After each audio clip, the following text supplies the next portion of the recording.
أعوذ بالله من الشيطان الرجيم.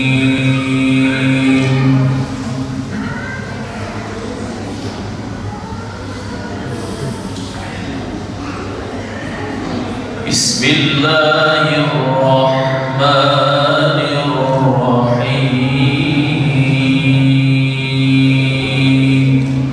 لو كان البحر مدادا لكلمات ربي لنفذ البحر قبل أن تنفذ كلمات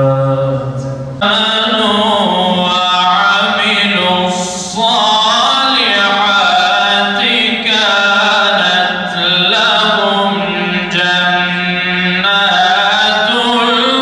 الفردوس نزلا.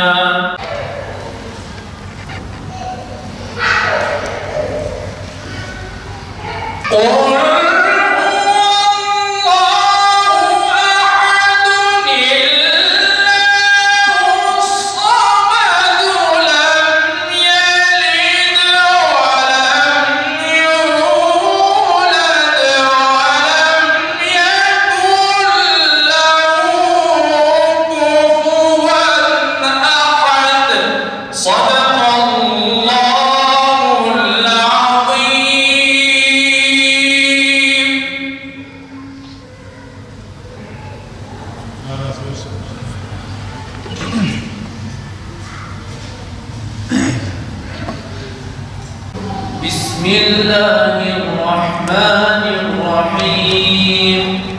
إن الله وملائكته يصلون على النبي يا أيها الذين آمنوا صلوا عليه وسلموا تسليما.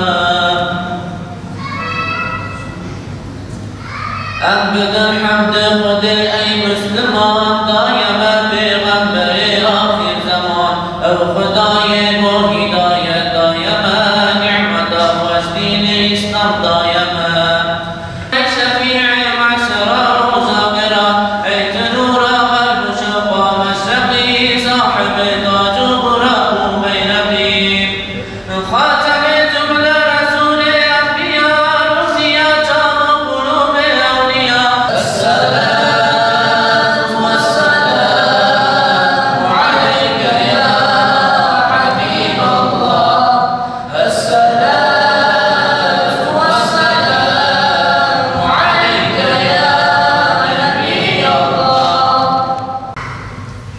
Bizler onun canıyla ve malıyla Allah yolunda cihad ettiğine şahidiz.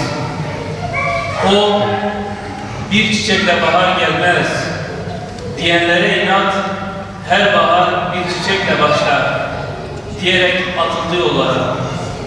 Ve Anadolu'da milyonlarca çiçeğin açılmasını sağladı.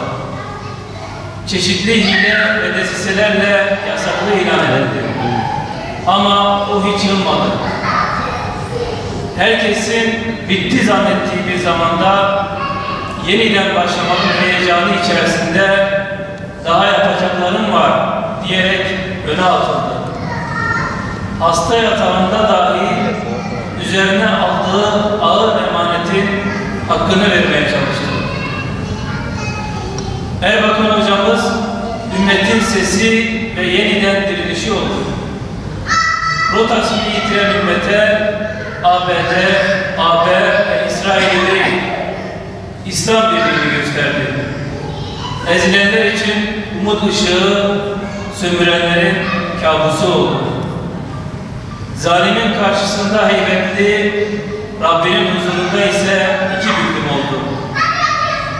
40 yıl boyunca şeref süren ve hayran motor oldu. İyinin, doğrunun, güzelin, faydalı ve adil olanın, yani hakkın hakim olması için çalıştı.